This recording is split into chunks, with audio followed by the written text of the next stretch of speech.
Bonjour les amis, bienvenue sur Tu joues ou quoi pour cette dernière journée consacrée aux extensions de Terraforming Mars Expédition Ares. Voilà, donc il s'agit de Crise. Alors Crise, c'est une extension qui va renouveler complètement le truc, vous allez voir ça dans un instant. C'est toujours édité chez Intrafin Games, c'est toujours créé par Frix Games, donc Jacob Frixelius, Nick Little et Sydney Engelstein. On voit tout de suite comment ça marche et je vous retrouve demain pour mon avis sur l'ensemble des extensions et mon classement dans l'ordre, pour vous dire lesquels je préfère. Et donc en attendant, bon visionnage et à demain.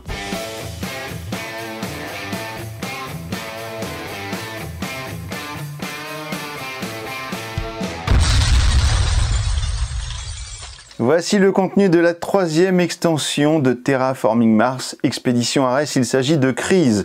Alors là, on est sur toute autre chose. Vous avez un nouveau plateau qui est juste ici, qui est un plateau coopératif. Jusqu'alors, ce Terraforming Mars était un jeu compétitif. Et bien ici, ce sera coopératif.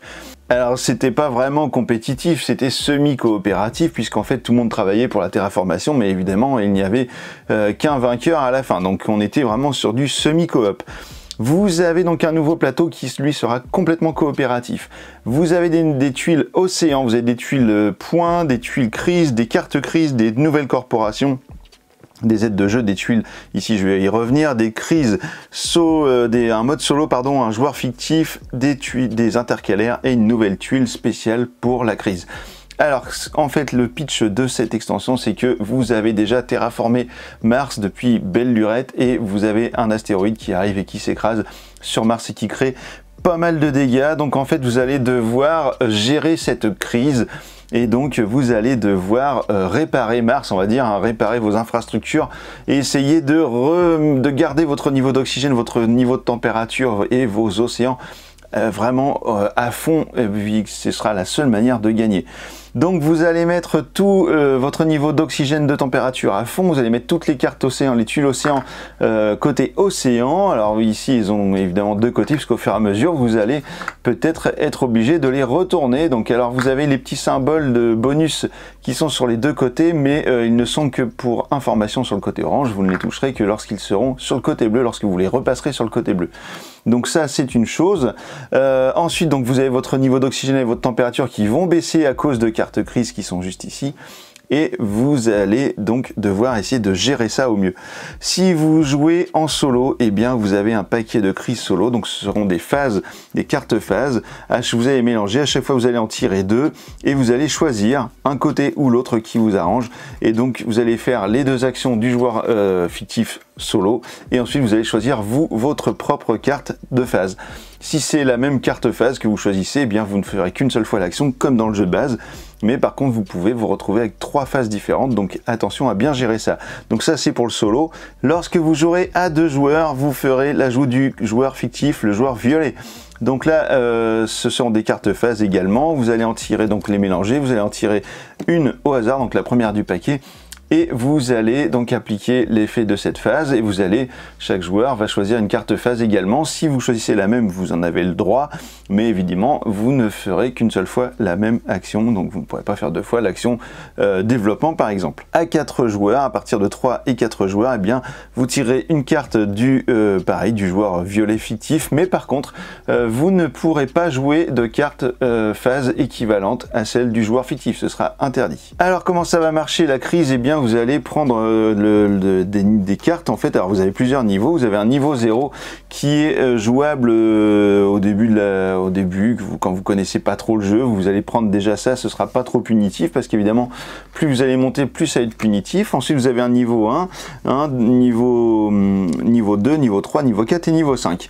Vous allez également avoir une indication juste ici du nombre de joueurs, donc si vous êtes en solo, eh bien vous allez prendre que certaines cartes. Si vous êtes 2 joueurs, 3 joueurs, 4 joueurs, eh bien vous allez prendre le paquet de cartes qui correspond au nombre de joueurs. Ensuite vous prendrez toutes les cartes de niveau 5 des cartes choisies, du nombre de joueurs choisis, vous allez les mélanger, en faire un paquet, vous allez prendre les cartes de niveau 4 que vous avez mélangées et les mettre au dessus, et ensuite vous allez prendre les cartes de niveau 3 que vous allez mélanger, vous allez en mettre deux de côté avec lesquelles vous ne jouerez pas, vous les mettrez par dessus, et vous ferez également la même chose pour les cartes de niveau 2 et de niveau 1. Et donc une fois que vous êtes arrivé à ça, et bien vous allez par exemple avoir un paquet de cartes qui sera comme ceci, et puis vous allez donc tirer une carte crise.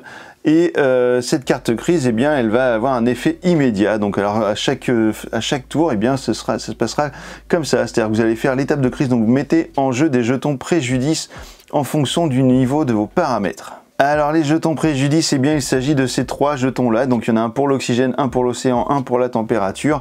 Suivant la position de votre curseur sur les barres, sur les jauges qui sont sur votre plateau, eh bien vous allez placer le pion ou pas. S'il est sur blanc, pas de pion, pas de pénalité. S'il est sur jaune pour la température par exemple, eh bien vous allez prendre le jeton et le placer sur son côté jaune de température. Le coût des cartes que vous jouez est augmenté de 1 méga crédit. Et lorsque vous allez arriver sur le niveau rouge, eh bien hop, vous allez retourner votre jeton pour être sur le côté rouge de cette tuile. Donc forcément ce sont des malus et ça va vous embêter. Là ensuite vous allez résolver les effets persistants de toutes les cartes crises en jeu. Donc si vous en avez plusieurs, puisqu'en fait les cartes crises, le temps qu'elles ne sont pas résolues, eh bien restent sur la table et vous allez donc devoir les cumuler. Là alors la résolution des effets persistants, eh bien il va s'agir de cette petite case qui est juste en haut de là, ici. Là par exemple vous allez descendre votre niveau d'oxygène de 1 cran. Donc ça veut dire qu'à chaque tour, le temps que vous n'aurez pas résolu cette carte, eh bien vous allez descendre votre cran d'oxygène d'un cran. Piochez une carte crise et résolvez ses effets immédiats. Alors évidemment, les deux premières phases de l'étape de crise ne seront pas à faire sur le début de partie puisque vous n'aurez pas de carte avec des effets persistants et votre jauge sera au maximum. Donc vous allez donc tirer une carte crise, vous allez faire l'application de l'effet immédiat qui est juste ici. Donc chaque joueur perd 5 méga crédits ou 1 de niveau de terraformation. Donc ça c'est tout de suite. Cet effet là ne reviendra pas, soyez rassurés, il n'est applicable qu'une seule fois. Ensuite, vous allez prendre des petits jetons crise, donc ce sont ceux avec un petit panneau comme ça, et que vous allez placer juste ici. Vous avez une indication ici pour un jeton crise, vous allez en mettre un juste ici. La carte va rester en jeu jusqu'à temps que vous enleviez ce jeton crise. Et comment vous allez faire pour l'enlever? Eh bien, vous allez devoir accomplir cette tâche. Donc par exemple, jouer un badge espace pour retirer un compteur. Si un des joueurs autour de la table joue une carte avec un badge espace, vous enlevez le jeton crise, vous le remettez dans la réserve, et cette carte est défaussée. Ensuite, dans l'étape de crise, eh bien, vous allez piocher une carte, donc si c'est le joueur fictif, ou 2 cartes si c'est le mode solo, de la main du joueur fictif. Ensuite, vous allez faire votre étape de planification, vous allez faire l'étape de résolution des phases exactement comme dans le jeu de base, et ensuite vous aurez une étape de fin de manche. Donc l'étape de fin de manche, vous allez pouvoir dépenser des points de victoire. Alors ici, vous avez des petits pions, points de victoire, et au fur et à mesure du jeu, lorsque vous allez gagner des points de victoire, ce ne sera pas pour vous pour gagner plus de points, vous allez les mettre juste ici au-dessus du plateau de crise, dans la banque de points de victoire qui se trouve juste ici. Lorsque vous allez avoir des cartes qui vous feront perdre des points de victoire, vous allez les enlever d'ici. Et lorsque vous allez avoir des cartes qui vous feront gagner des points, ils iront juste ici. Alors du coup, à quoi ça va servir? Eh bien, à chaque fin de manche, eh bien, vous allez pouvoir dépenser 2 points de victoire pour enlever un pion crise, donc d'une carte juste ici. Donc ça va vraiment vous aider. Il faut jouer des cartes avec des points de victoire pour permettre d'aller enlever comme ça des cartes, des petits pions de crise sur les cartes. Également, il va falloir faire attention à bien remonter votre jauge juste ici pour enlever ces pions qui vont vous faire des malus, et surtout parce qu'à un moment donné, vous allez arriver à la carte de niveau 4 d'un niveau. Voilà donc la seule carte de niveau 4 de chaque paquet en fait, suivant les nombres de joueurs. Et lorsque vous aurez cette carte qui sera mise en jeu, eh bien vous allez donc appliquer l'effet immédiat. Mais surtout, si vous arrivez à achever la terraformation de Mars, c'est-à-dire que si vous arrivez à remonter tous vos niveaux à fond et les océans retourner sur leur phase bleue, eh bien vous allez gagner immédiatement la partie. Donc les manières de gagner sont d'arriver à maintenir le niveau de terraformation à fond lorsque vous aurez des cartes pénurie de vivres. Vous allez perdre la partie si vous devez baisser d'un cran supplémentaire l'oxygène, la température, alors que vous êtes déjà en violet et que vous ne pouvez plus le faire, et bien vous perdez la partie. Également, si vous avez tous vos pions qui sont retournés, les pions océans qui sont retournés sur leur face orange, et que vous devez en retourner un bleu à nouveau sur une carte d'une face orange, et bien vous perdez la partie puisque vous ne pouvez plus le faire.